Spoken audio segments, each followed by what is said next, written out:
Jai Hind everyone. I'm Shraddha Mishra, Assistant Professor, Department of Information Technology, Ajay Kumar Garg Engineering College. Today, we will be starting our lecture series on cybersecurity. So, let us proceed with Unit 1. So, before that, let's understand what is cybersecurity. Cybersecurity is the practice of defending computer, servers, mobile services, electronic systems, networks, and data from malicious attacks. It's also known as information technology security or electronic information security. So let's try to understand by breaking these words. Cyber means anything which is related to computer, server, mobile devices, anything which is related to devices is cyber. And security means we are defending it from any malicious attacks. So how do we go about it? Let's understand. Before that, let's understand our syllabus. So the first unit which we'll be doing today is Introduction to Cybercrime. It includes cybercrime, definition and origins of the word cybercrime, and information security. Who are cyber criminals? Classifications of cybercrime, a global perspective on cybercrime era, cyber offenses, social engineering, cyber stalking, cyber cafe, and cybercrimes and botnets. So this is the syllabus for Unit 1. So let us proceed. Cybercrime. What is cybercrime? Cybercrime is any criminal activity that involves a computer, network device, or a network. So cybercrime means any crime which is related to computer and it causes harm to any life or any server. Who are the cyber criminals? A cyber criminal is a person who uses his skill in technology to do malicious acts and illegal activities known as cybercrimes. They can be individuals or teams. So who are cyber criminals? If you break this word, you understand cyber means anything which is related to network, server, computer. Criminal means anything with anyone who does unintentional activity on yourself or your network. So cyber criminal means those malicious attackers who are trying to harm our server and devices. They are cyber criminals. So they are using their skills to do illegal activities. So many often we see that we get spam messages and mails from banks, credit card teams, or maybe from different websites, and we realize that these were not the authentic websites. They were just the copy of it. So these are the attempts to harm your system or your phone gets hacked. They are just unintentional and malicious attempts from the attacker to harm your system. Now, cyber criminals are widely available in what is called the dark web, where they mostly provide illegal services or products, be it drugs or terrorism. For all of that, we use the cyber criminals. They use dark web. So what do you understand by this? It means dark web is a network of these attackers together. It's a hub of attacker where their identity is anonymous. What is cybercrime?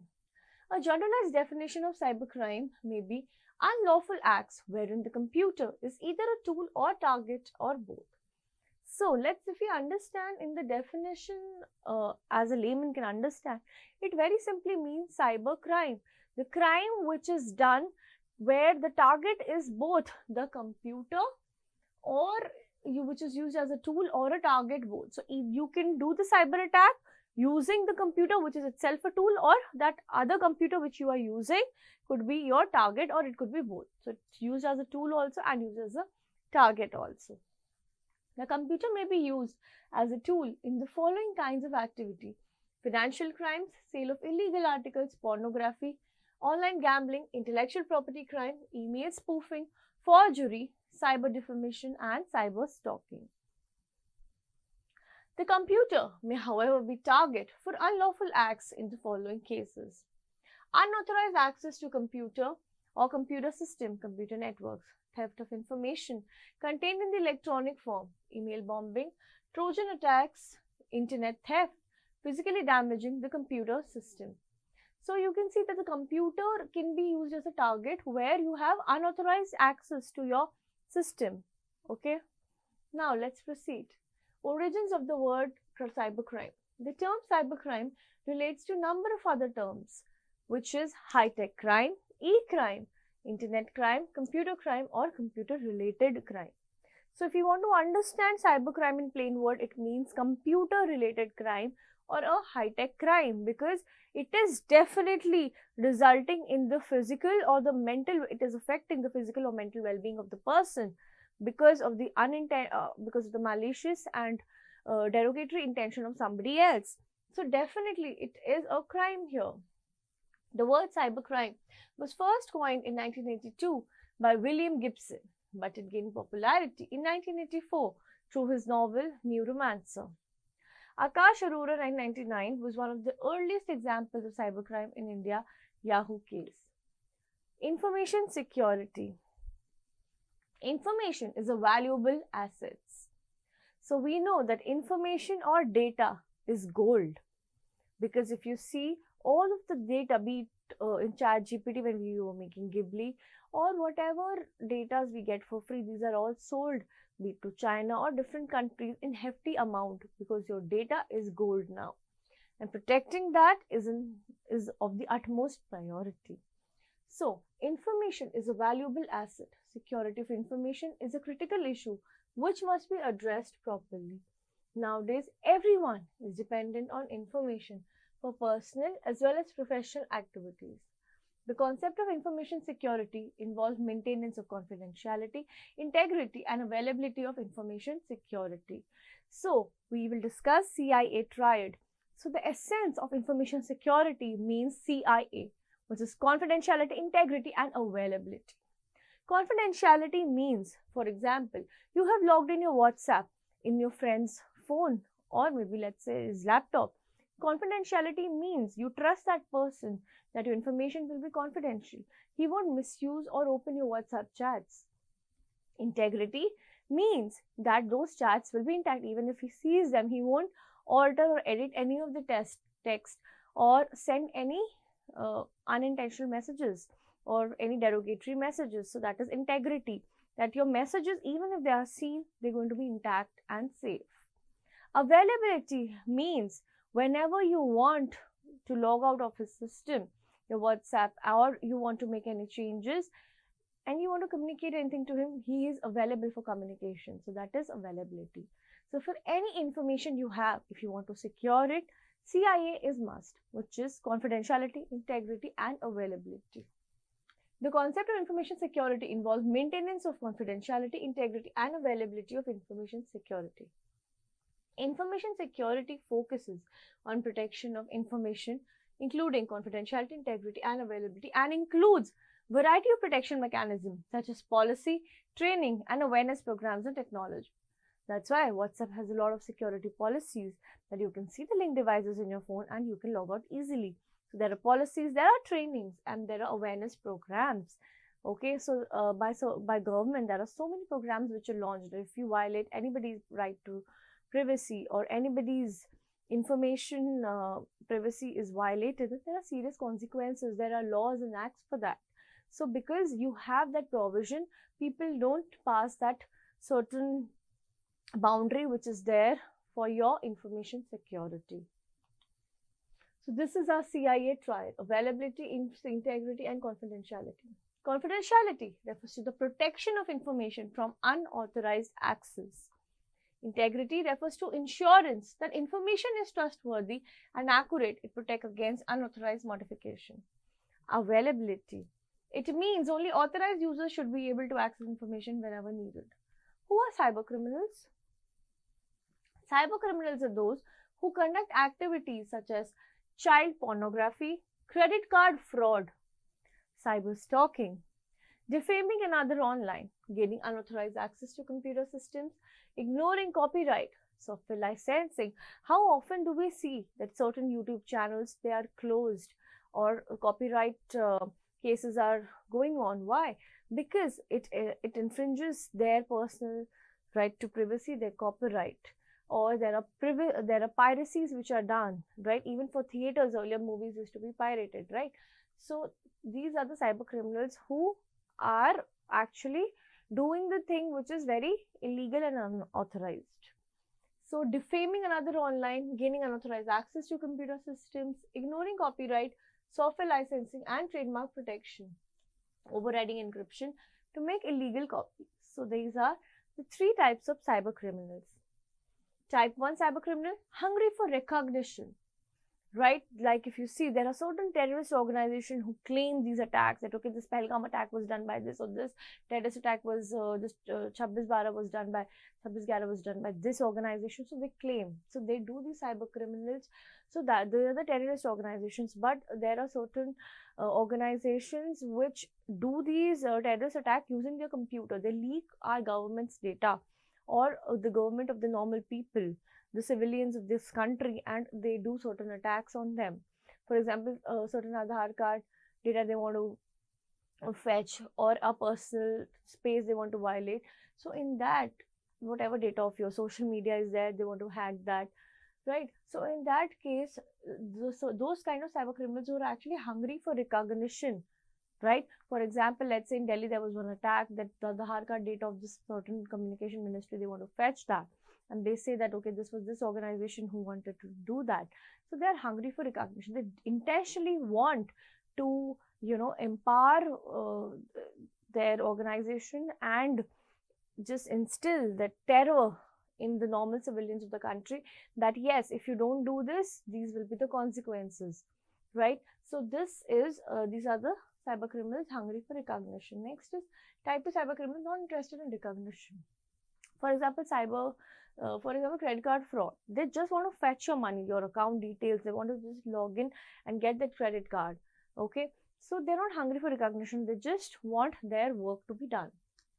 Type 3 cyber criminals are the insiders. For example, there's any MNC or any organization like TCS, Deloitte, Accenture, IT industry, or bank. So within them also there are traitors who, just for certain hefty amount, they are ready to sell that data or compromise the security of that organization. So they are the insiders. So types of cybercrime. We can categorize these crimes in given types. Crime against individual, which is phishing, spamming, password sniffing, spoofing, cyber stalking, identity theft, and data diddling. Crime against property, credit and debit card fraud, intellectual property theft. Crime against society, cyber terrorism, child pornography, web jacking. So, crimes against people, crime against individual property, and crime against government. Cyber crimes can be categorized based on their target. So, the target can be the people, or the individual property, or the government. Cybercrime against individual. It includes phishing, spamming, password sniffing, and spoofing. So let us try to understand these in detail. Phishing. Phishing is a fraudulent attempt to obtain sensitive information or data such as username, password, and credit card details by disguising oneself as a trustworthy entity in an electronic communication. So phishing is just a fraudulent attempt where you pretend to be somebody else, maybe somebody you're familiar with, and the people do attack and fetch your details. Spamming. Spamming is the use of messaging system to send an unsolicited message to large number of recipients for the purpose of commercial advertising. So spamming simply means that maybe, for example, you are in TCS or you are in Deloitte and you have your organization's mailbox, okay, and people from outside, they try to mail you, or they just try to enter your system by maybe a link or something, that people just click on that link and they're able to access your data. Okay, so spamming basically means, for example, we get so many credit card messages or calls. So these are unsolicited. They don't wish well for you. They just want to spam and fetch your details. So that is spamming. Password sniffing. A password sniffer is a software application that scans and records passwords that are used or broadcast in computer network interface. It listens to all incoming and outgoing network traffic and records any instance of a data packet which contains a password. So password sniffing means in that application it can trace your password and it can try to decipher your password using those details it has recorded. Spoofing. An example of spoofing is when an email is sent from a false sender address that asks the recipient to provide sensitive data. So this email could also contain a link to a malicious website that contains malware. So they intentionally want to inject malware into your system. So they do spoofing so that you click that link and your phone is hacked. Cyber stalking, identity theft, and data diddling. Data diddling, it's a type of cybercrime where data is altered as it is entered into computer system, often by a data entry clerk or a computer virus. So data diddling means we are trying to inject certain virus into the system. Crime against property, credit card fraud. We are very well aware that attackers, they steal card to physical online skimmers. Attackers use stolen card to pay for good and services. So if OTP comes to you, sometimes OTP also doesn't come because they bypass certain grounds. So that is credit card fraud here. Next is intellectual property theft. Intellectual property theft means you have copyright, patent, trademark, performers' right, database rights, and design rights. For example, there's a song which is done by, let's say, T-Series, and there's another organization who copies that exact song. So T-Series can claim that, okay, we had the copyright, how did you copy without our permission and without paying us the dues? So that is what intellectual property theft. It could be for a patent, okay, or for trademarks, anything. Crimes against society. So that is cyber terrorism. So cyber terrorism is the use of internet to conduct violent acts that result in or threaten life, not to achieve political or ideological gains through threat or intimidating. So certain mails, certain threats are communicated via online platform. That is your cyber terrorism. Child pornography. Next is webjacking. Webjacking is simply when someone clones a website and tricks you to believe the clone site is yours. The malicious link is placed somewhere on a web page waiting for a click. Immediately you click on it, malicious web server replaces it, and that means you've lost complete access to your website. So webjacking is, for example, you own a domain or you have your own website and similar website link is created, you click that and your original website is gone. That is webjacking. Now, cybercrime, a global perspective. So if we understand here, according to the 2020 cost of cybercrime study by Accenture, the average number of security breaches experienced by organizations increased by 11% between 2018 and 19, which is just before COVID. Cybercrime is also becoming more sophisticated with the emergence of new threats such as ransomware and advanced persistent threats, which is APTs.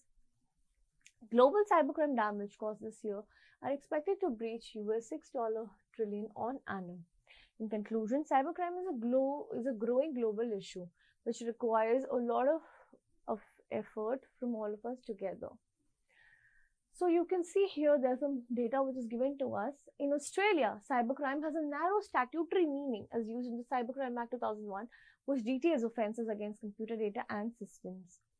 In the Council of Europe, COE's cybercrime treaty, cybercrime is used as an umbrella, a term to refer to an area of cyber criminal activity including offences against computer data and systems. Recently, there have been a number of significant developments, such as August 4, 2006 announcement. The US Senate ratifies COE Convention on Cybercrime. In August 18, 2006, there was a news article published, ISPs vary about drastic obligations on website blocking. Right. Now, if you see here, cybercrime era, survival mantra for the netizens. Cybercrime era, survival mantra for netizens, here it means that netizen is someone who spends considerable time. So citizen who uses net is a netizen. So he is using a considerable time online. So the 5P netizen mantra for online security is precaution, prevention, protection, preservation, and perseverance. For ensuring cyber safety, the motto for the netizen should be stranger in danger. Stranger is danger. So precaution, prevention, protection, preservation, and perseverance. These are the 5 P's. Offences. Cyber offences are the illegitimate actions which are carried out in a classy manner. So these are cyber offences.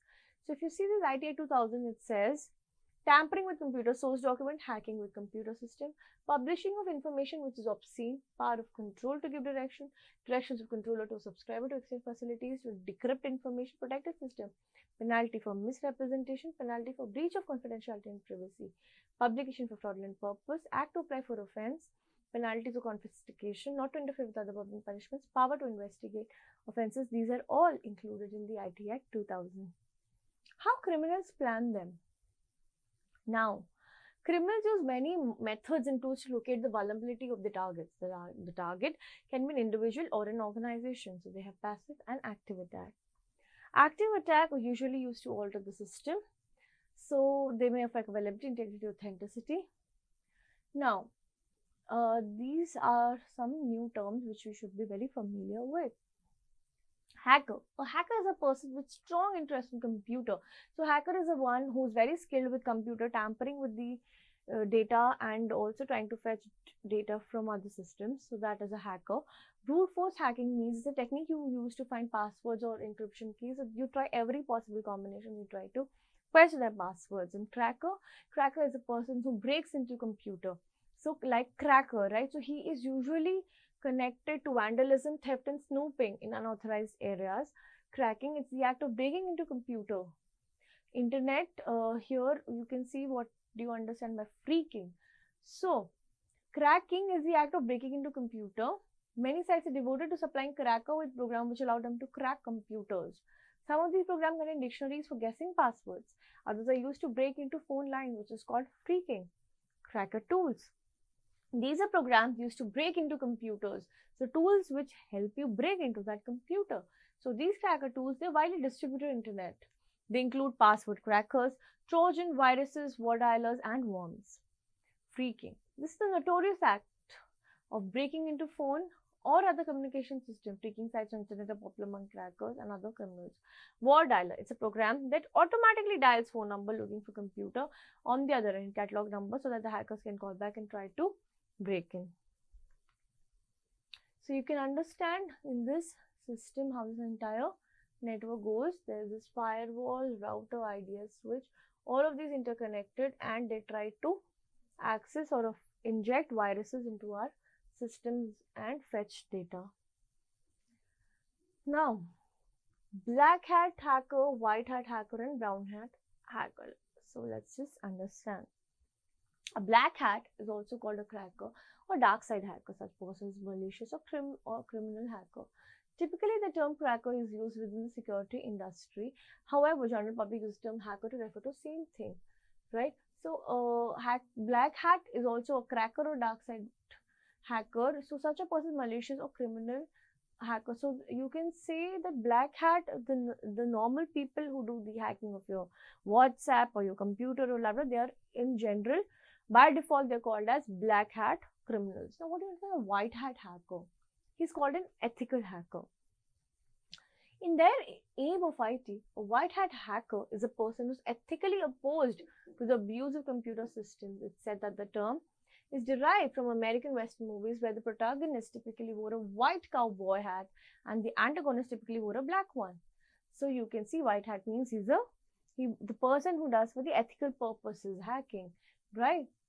Now, a brown hat hacker is one who thinks before acting or committing a malice or non-malice deed. A grey hat commonly refers to a hacker who releases information about any exploits or security holes he or she finds openly to the public. He or she does so without concern for how the information is used in the end, whether for patching or exploiting. So, thank you so much everyone. Hope you enjoyed this lecture. Looking forward to interacting more. Thank you so much. Have a nice day.